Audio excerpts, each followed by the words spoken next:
Welcome to Truth and Company Podcast. I'm your host, John the Truth Dioria, and today we got a very interesting guest coming on, guys. He spent the last 18 years talking to dummies, and he figured out how to make money doing it. I've been talking to dummies for over 40 years, and I ain't made a dime. So hopefully he's going to explain it to us, how this all started and how he figured out how to make money talking to dummies. He actually does birthday parties. He does banquets, meetings, county fairs, senior homes, holiday parties, pretty much anything that, you can book him for. He's willing to bring a dummy in and talk to you. But all this started back in middle school. He's had certain influences. I know one of his big influences was ventriloquist Jeff Dunham. He's actually had the honor of meeting him as well. He's done interviews. He's done podcasts. You can check out his YouTube channel. His website is going across the bottom of my screen right now, so you can contact him after the show. Obviously, I don't want you to contact him during the show for any type of bookings throughout the year. So definitely check out his website. Give him a holler. Book him for a kid show, an adult show, it doesn't matter. And let's bring him on. Funny man, ventriloquist, and comedian Jeremy Lepak. How you doing, Jeremy? Not bad. How are you? Pretty good, man. I appreciate you coming on. And what I didn't mention is we're going to be lucky enough to talk to some of your friends as well during the podcast, right? Yes, I brought a couple of them. Nice. I'm looking forward to that. Just a couple more dummies added to my list. Maybe I'll get the big check for this one, too. You won't dance either. It's not your turn They're yet. already anxious to get on screen, I see. So listen, I brought up that you've done other interviews. I want to mention one in particular that I thought was really funny, was with Dan Hanger, the interview on Fox 21 News back in 2023. So what did you think of that? How did that go? It was a lot of fun. I felt like him and I were starting to get competitive a couple times on camera with like who the funny guy is. But Dan has a very, very bright personality, and he was a lot of fun to sit in the studio with. I will say cockroach going in his lap, I think it was his idea if I remember right, but he couldn't come up with what to do with it. So he kind of thinks like I do. You actually had one of your puppets on there. Lucky was on there as well, right? Yeah, Lucky, Lyle the old dog, and cockroach were on there. There might have been another one, but I think it was just them. We're actually going to see Lyle the old dog and Lucky today. We're going to talk to them as well. Yep, I have them just sitting right here. Nice. All right. So, anyways, I did mention that Jeff Dunham was one of your influences. So, talk to me about that a little bit. So I don't know him super close. Like it's not like him and I are shooting pool or anything. But there's a couple of meet and greets at our annual ventriloquist convention, and they were offering meet and greets with Jeff Dunham in a photo. So I have two photos with Jeff. Believe he's shorter in person, but don't tell him I said that. Anyways, so we do a ventriloquist convention every single year, and you got everybody there. There's amateurs, there's people who are just supportive and aren't ventriloquists themselves, and then you got pros walking around. Jeff doesn't really walk around, but you might get the chance to meet him when you go. And I was actually going to bring that up about the conventions because I don't think a lot of people know about those. Exactly how do those work? So a lot of the convention, a lot of it's networking. You get to know people pretty quick. These are all people I've known for many years, so they're as close friends to me as anybody around here who's a close friend. They have what's called workshops, which are basically lectures, and it's basically a teacher that teaches different subjects. Like there could be one for comedy writing. There is one this year for comedy writing. There could be one for how to book shows, or how to do marketing, stuff like that. And then the big event that people really like there is the big shows. Each day, it's a 4-day event. Each day has a show. Matter of fact, I did perform the 2021 opening night show. I was the very first act. So it was definitely pretty cool performing for 600 other ventriloquists. And that's basically in a nutshell the event. It's a lot of shows, a lot of lectures, and then we all take a bus trip, like shuttles. to our museum that houses about 1,000 dummies or puppets. Jeez. I don't have a preference what you call them as long as it's not late for dinner. But we have this amazing museum that we all visit as well. So speaking of teaching and classes, have you ever done any teaching yourself? Have you ever put together any classes and taught people? I haven't. So I struggle a lot with organizing and stuff. So I'd be kind of a chaotic teacher, I'll be honest. Um, I've always been kind of open to it, but I've never done it before. Okay. So now you actually do build some of your own puppets, though, correct? Or your I dummies? do. So how Yes. exactly does that work? Do you order like a kit and they all come in pieces, or can you buy separate pieces and kind of just manufacture your own? So I usually sculpt it out of Menards would sell this kind of like wood putty stuff. It was a two-part epoxy. It was labeled as epoxy. It was like a wood repair compound. But I would basically freehand sculpt a head out of it. You can make molds. You could press that into a mold. A lot of them are made out of like a urethane resin. So they get sculpted out of a really nice clay first. Then you would make a silicone mold and then pour the urethane resin into that mold to make the head. And that's what most are made out of. There's some that are wood carved. There are people that know how to carve them out of wood. I've tried it. It looked like a disaster. So, but they could be made out of basically anything. So you actually, the faces on some of yours, you've actually designed. They didn't come in a kit like that. You've actually designed them. Sculpted, yeah. Okay. So then I got a question for you, Sheldon. Now, was he made after you? Because he looks like you. No, coincidentally, he wasn't. I've been trying to come up with a joke for years about us being related. For some reason, this joke is not coming to me creatively, but I've been trying to think of some joke about him and I being brothers or something. I've actually thought years down the line he could be my son, which would be a lot of fun. In a way, they were all my kids, aren't they? But no, it wasn't on purpose that he looks like me. So now but I get that every show he's in. But you can buy them though, right? Aren't they pretty expensive if you like buy them already together? Yeah, so I usually buy mine. And they vary in cost depending who makes them, the materials, what they can actually do, like mechanically. Like a lot of the soft puppets will run you about $500, $600 range. You can get them for in the 300s. Like Lyle was one of my least expensive ones actually. And they range. Lucky is my most expensive. He was 3,200. Write him off on your taxes. But they can go upwards to 10,000. If the figure maker's not around anymore, they retire, anything like that. So I've seen them go for about 10 grand a couple times. So now when you've decided to design them or make them yourself, do you make them after people that you know or people that you've seen, characters in real life? It's a mix of both. A lot of times when I write, they'll just be two generic kind of personality traits. You mix them together. Like Lyle, I do old man jokes and I do dog jokes. There are a couple puppets that are based off real people. I'll respect their privacy and not say who, but Geraldine is based off somebody I know. Sheldon's kind of a mashup of a few people I went to high school with, a little bit of me mixed in. Cockroach is basically me in real life. Off stage, I'm the rock and roll fan, so. But a lot of them are just kind of loose, based off, not even real people for most of them. Lucky is actually based off Dennis Quaid's performance of Jerry Lee Lewis in the movie Great Balls of Fire.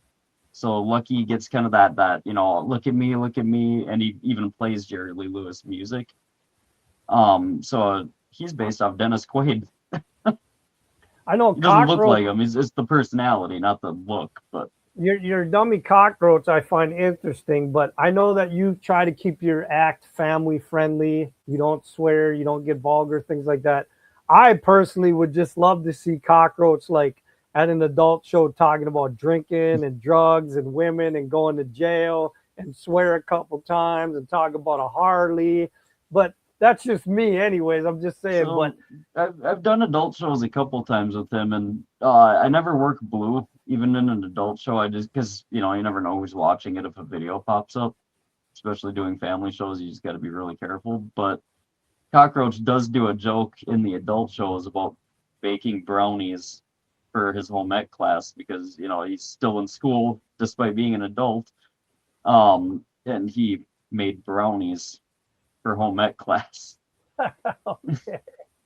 Yeah, my favorites. I mean, I like Cockroach. I like Roxy. I like Sheldon. I mean, I like a lot of them, but I haven't seen all of them though either. Because how many do you actually own? The ones I use in shows, I probably have about 8 to 10 of them. Just rough guess. But I have a collection too. I have toy ones. I have ones that you won't see on stage. So I've got probably around 20, counting a couple of marionettes I've got, and I kind of collect them too. He hoards them. No, I collect them. He hoards. No, I don't hoard. You have a hoarding problem. No, I don't have a hoarding problem. So, oh, where was I He going writes us now? off on his taxes. Shh. So have you ever met anybody? No, I'm not going to even attempt to pronounce this word because it's too big for my vocabulary, honestly. But have you ever met anyone that has the phobia, that's scared of the dummies? Yeah, there's been a few times I would have someone afraid. My goal is never to scare them with the puppets or anything. So, if I know they're afraid, I'm pulling away, I'm backing off.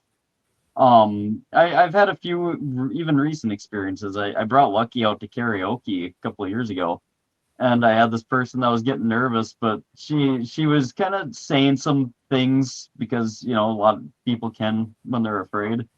But she was playing a game on a tablet, like one of the gambling, Pirates Booty, whatever it is, and Lucky's like, yeah, it's okay, know how it is when you're losing, while I'm pulling him away.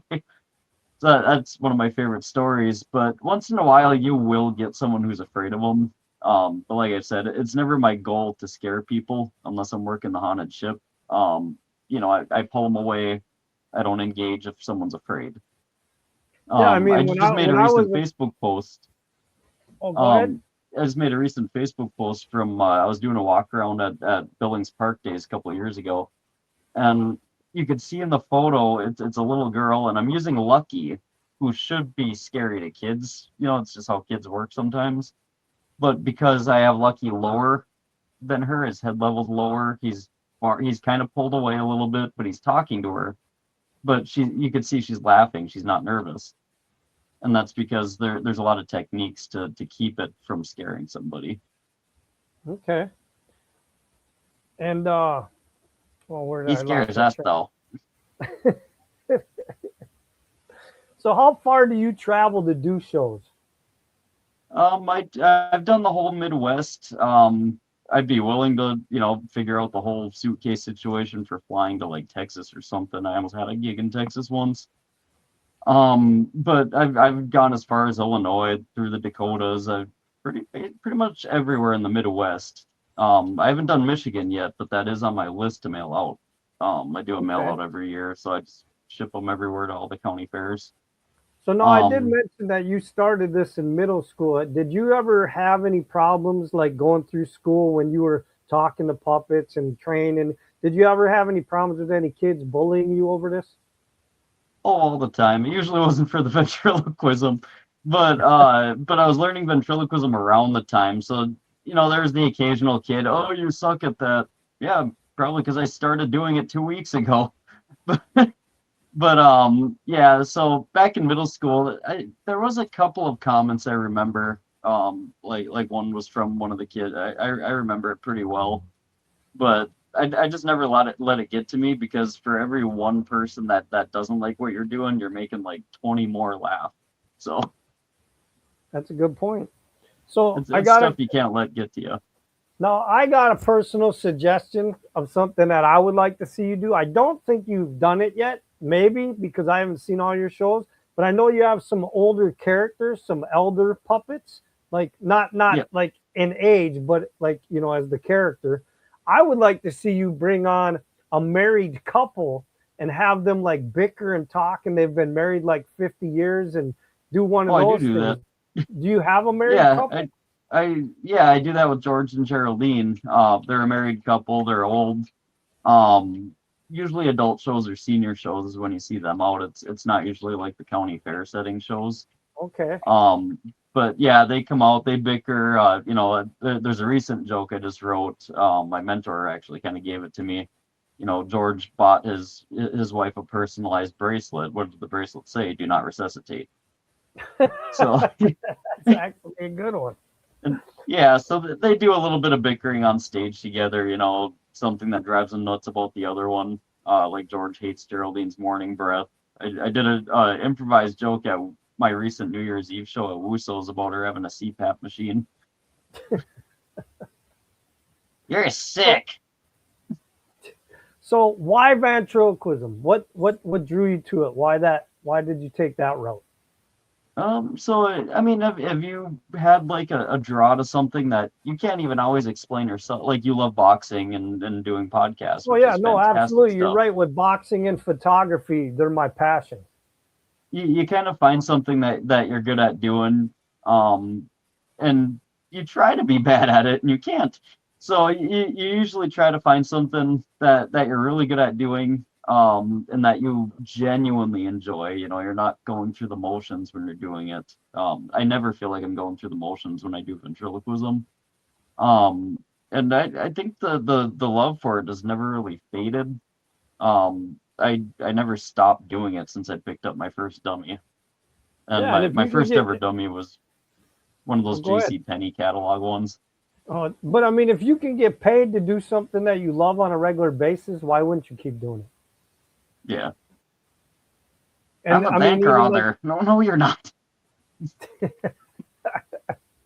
so let me talk to you about your fashion sense because I personally love it. And if people haven't seen you do your shows, you wear suits and you wear bow ties most of the time. Sometimes they're real colorful. So how did you come up with that concept for your for your stage presence? So I used to dress in street clothes for a lot of my really old ones. If you look back, you'll see me in just jeans, t-shirt.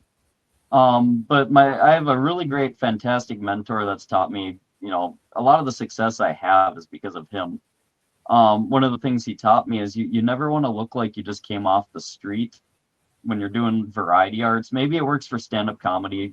Stand-up comedy, it works because, it's usually average Joes that they go up and they're hilarious.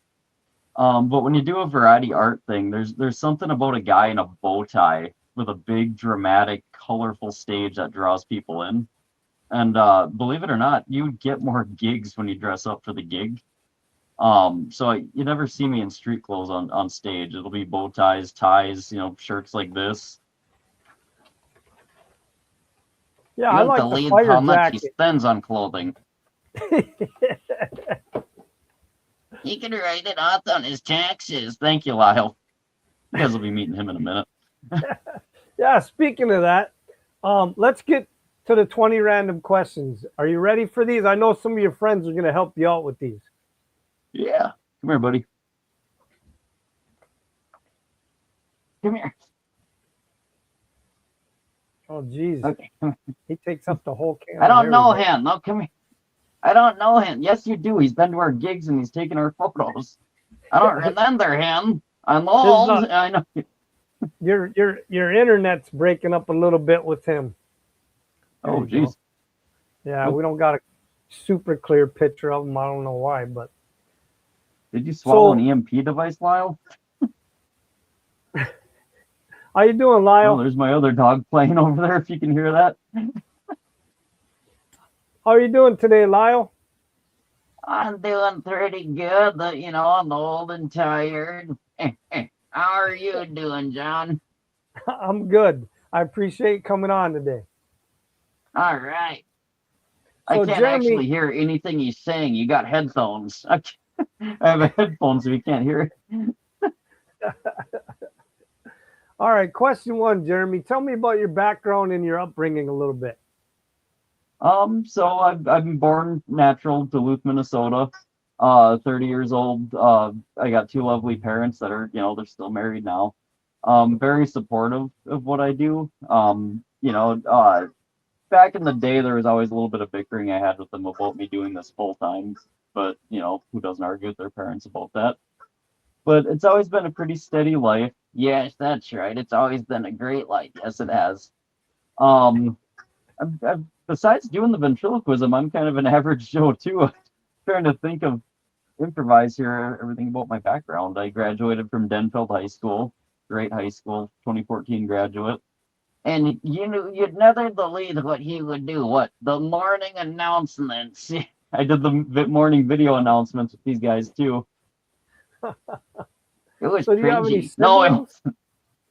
yeah. So I've got two brothers and two sisters. Couple people know my older sister Danielle. So they're pretty well known around town. My younger brother's name is Nick. The other two you're not gonna know. They live in Minneapolis. So Okay. All right. Question 2. Do you have any hobbies outside of being a ventriloquist? Lyle. So besides being a ventriloquist, I'm learning guitar. I like going out doing karaoke. A lot of what I do is showy type stuff. So I just went out for Valentine's Day with my girlfriend of a year. And so I was doing Dean Martin and Frank Sinatra for Valentine's Day at karaoke. It was a lot of fun. So a lot of my hobbies revolve around showiness and doing stage stuff. A little bit of video gaming here and there. But he's a boring person off stage. No, I'm not. But I spend a lot of time like with my dog, hiking, walking her around. Middle of summertime, you're rarely gonna find me indoors. Yeah, he's an Okay. outdoorsy guy in the summer. You don't like winter? No, I don't like winter. All right. Question 3. Do you have any show superstitions? Shows like just beliefs that something could go wrong or Well, yeah, because like certain athletes or certain people that do shows like you, like they have to do things to lead up to the show a certain way every time to make sure that it's going to go the way they expect it to go. Do you have any type of superstitions like that? not really. I always have an underlying fear of something going on with my car. That's just always been a fear of mine. And it might stem from when I was driving on my donut tire because I had a pop tire and I had to go to a gig and back on the donut tire out in Superior. And so I was just so terrified of that thing blowing. So I get like minor kind of in the background anxiety about my car, Chevy Equinox, but it's not a bad car. But so I don't have any direct superstition, I wouldn't say. Okay. Question 4. What is something that your fans don't know about you? Um, I have bad ADHD. Well, so I guess one of the really big surprises that gets people is I do have autism. I almost don't have it. It's at a high enough level to where it's barely there. But it does affect the way I learn things, the way I read. Things don't stick when I read, so I like videos more. Um, Other than that, I don't have too many issues with it. High processing speed. Quit lagging. And then I do have the occasional bout of depression and stuff. I feel like a lot of people do. But then he takes one of us up and he's all sunshine again. Yeah. That right? Yeah, that's right. So have you ever done a show for autism? I've never found the opportunity to do one. I've always looked for like shows that were fundraisers or somebody who's having a health problem that I would love to help fundraise for. I feel like those shows are really difficult to find actually. There's been a show kind of in the works. It's never came fully into fruition, but performing for the Shriners. So I'm in contact with someone now. We're kind of just back and forthing it, trying to figure out if it will work or not, when. So I think that would be a great show to do because the Shriners do a lot of donation. They do a lot of helping kids, and that's right, they do. Yes, but it's hard to find those opportunities, to be honest. But a lot of when I get booked, a lot of the time I get contacted first, Okay. which is kind of a good thing.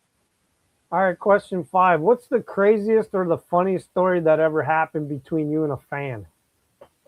Um, I've had a couple fans that would hit me up in my inbox calling me cute. I've had that happen. I've had a few wild. Ava. Sorry, that's my dog playing with her ball. Ava, please, please. She picks this time. Perfect story right there. So, I've had the occasional weird experience. One of my favorites to tell is I was doing the Carleton County Fair, and there was a nearby a food truck, food stand. They start playing "Save Me" by Jelly Roll as loud as they could. I don't think it was on purpose or anything, but all of a sudden, "Save Me" by Jelly Roll starts playing. I'm trying to make people laugh. Now we're gonna make them cry. Um, One of the craziest experiences I had was probably I was doing a senior center. I won't say where or anything, but I was doing a senior center. That's right. That big surprise. Yes. There was a ambulance that pulls up and somebody on a gurney. Between the audience and I being brought onto the ambulance, I'm stopping my show out of respect. So that's how you handle something like that is you stop the show for a little bit when there's a medical emergency. It's the right thing to do. But I would say that's one of the craziest I've had. And then in that same show, a yellow jacket was in my face, not leaving me alone either. So was that person just on a gurney? Were they still alive or were they deceased? Yeah, they looked like they were alive. It was just like being, a gurney being rolled out. I don't know what happened or anything, and the staff didn't say anything, but definitely one of the crazier experiences. All right, question 6. If you could have a conversation with one person from history, who would it be? Probably Elvis Presley. He's always been a longtime hero of mine, one of my all-time favorite musicians. That's right. Uncle Burn in Love, yes. But Elvis had this eccentric personality that always translated onto the stage. It was actually up there. No, it wasn't. So he had a very eccentric personality and just a fantastic stage presence. And I'm all about stage presence. That's my favorite thing in any artist is when they, you could tell they love what they're doing. So I'd probably say Elvis Presley. Okay. Question 7. What's the strangest item or thing that anybody's ever asked you to autograph? So I don't commonly get asked for autographs, but I've had kids come up and want their shirts autographed. But I've never really had anything weird. He's lying. Remember that one chick? No, there was no chick. No, really, there was that one chick. No, there was no chick, Lyle. I don't know what he's talking about. Has anybody ever had you sign their dummy? Not yet, believe it or not. There was one I thought was going to. There's been a couple kids around here that are learning ventriloquism, and there was one at a show, and I think he was about to ask me, but he was a little too shy. Okay. All right, question 8. Would you rather watch horror movies or comedies?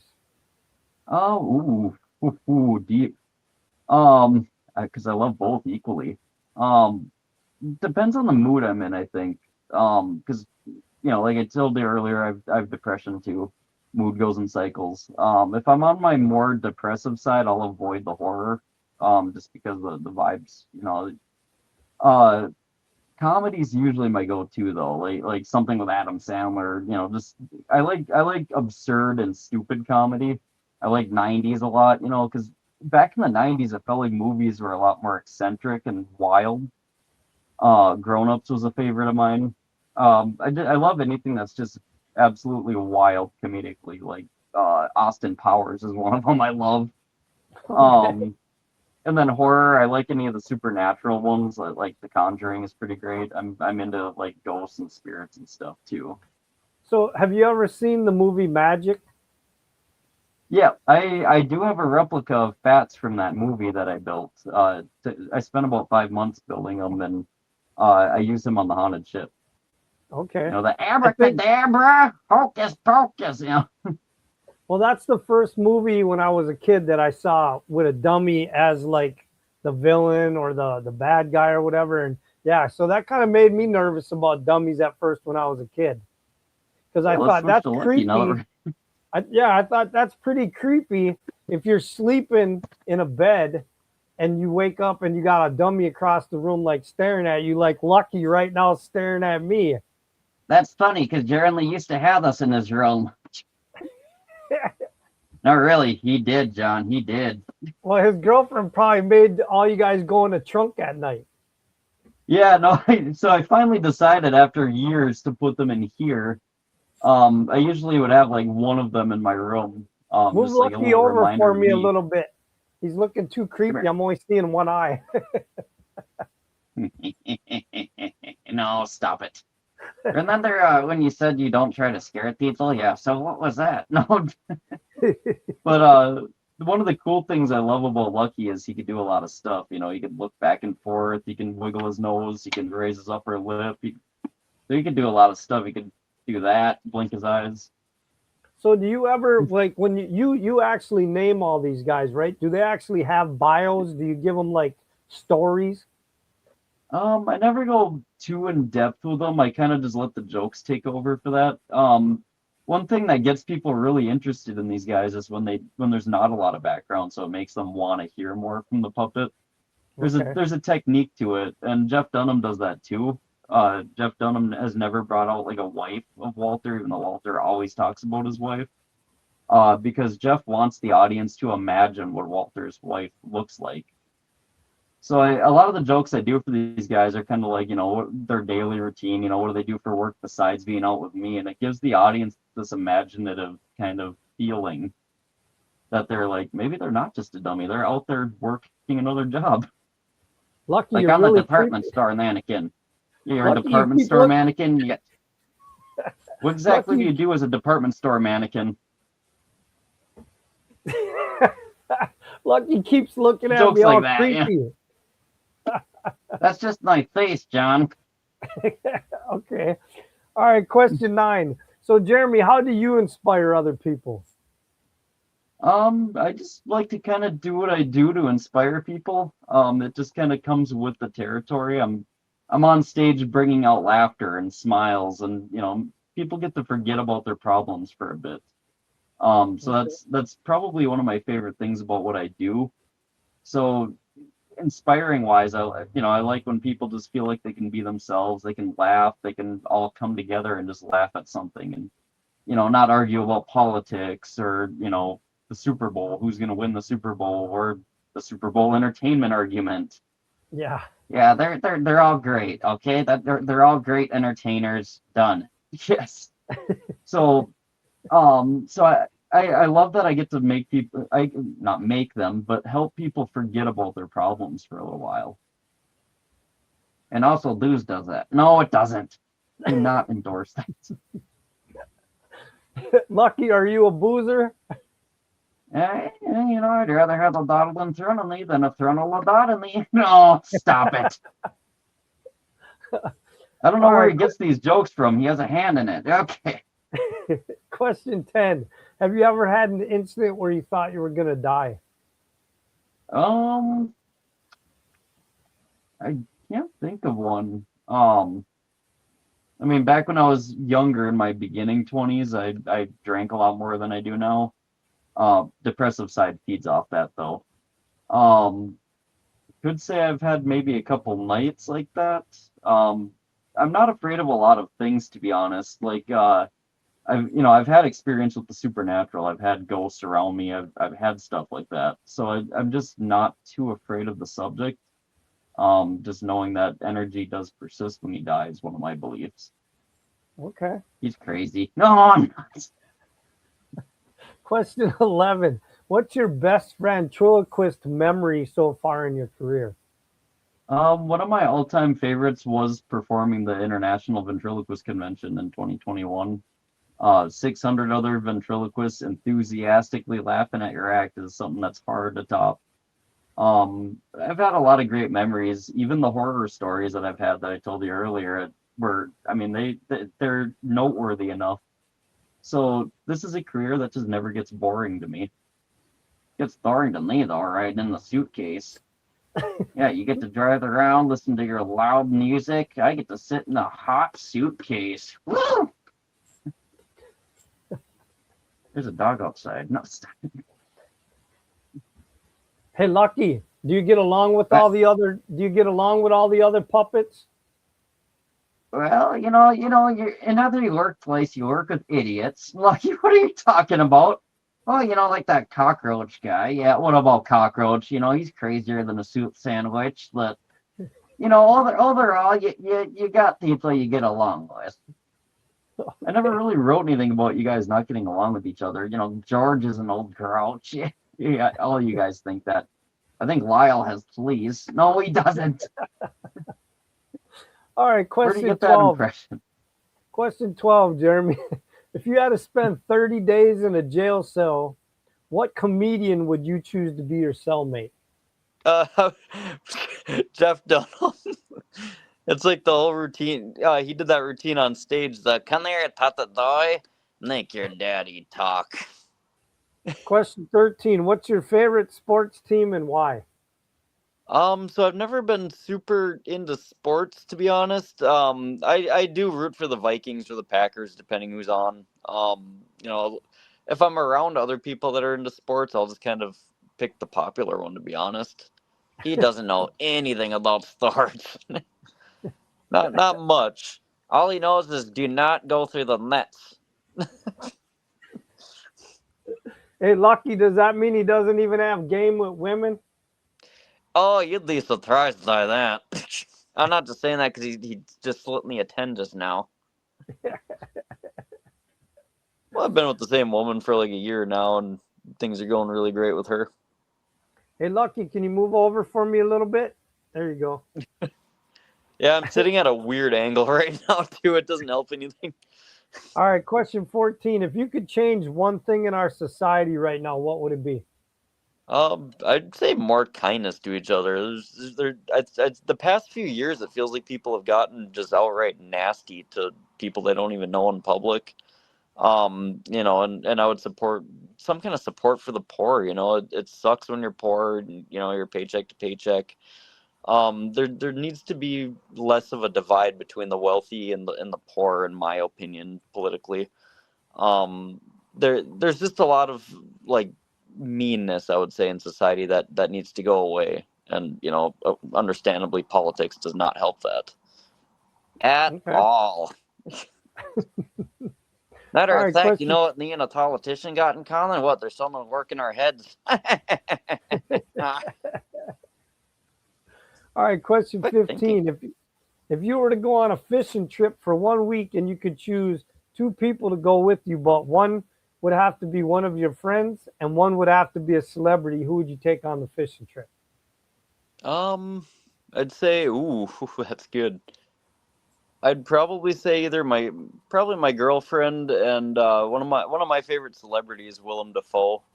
He's hilarious. I mean, he if you've ever seen videos where people meet him in public, he has this kind of awkward, strange kind of vibe to him, and I just love that about him. I feel Okay. like Willem Dafoe would be an absolute blast to hang out with. All right, question 16. Can you tell me an interesting story out of your career? He's got nothing. Now would you stop that? So a lot of those horror stories are probably what I would normally go to for the interesting stories. I've met a lot of people. Jeff Dunham, I've met him. Terry Fader, I've met him. Hung out with him backstage in Vegas. He has a very cool area, and he's a lot nerdier than you think he is. I know Darcy Lynn personally. I have her mother's phone number in my phone, Misty.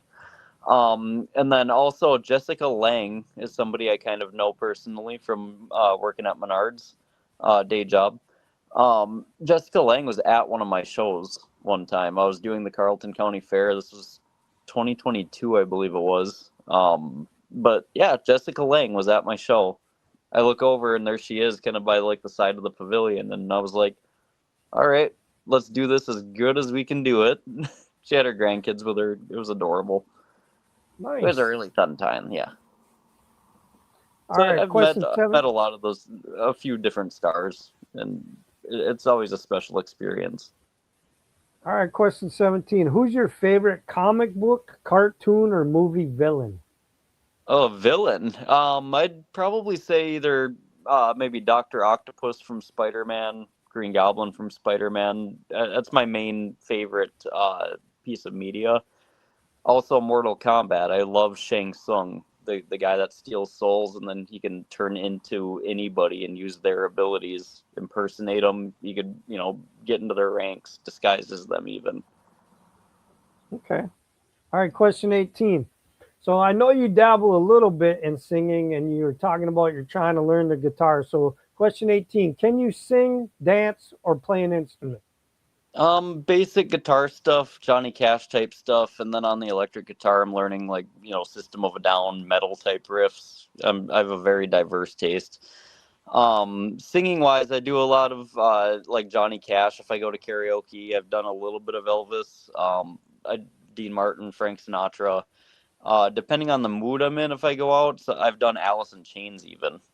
Doing Chase Miss Printed Lies. That kind of stuff. So can you dance though, or no? No, God, no.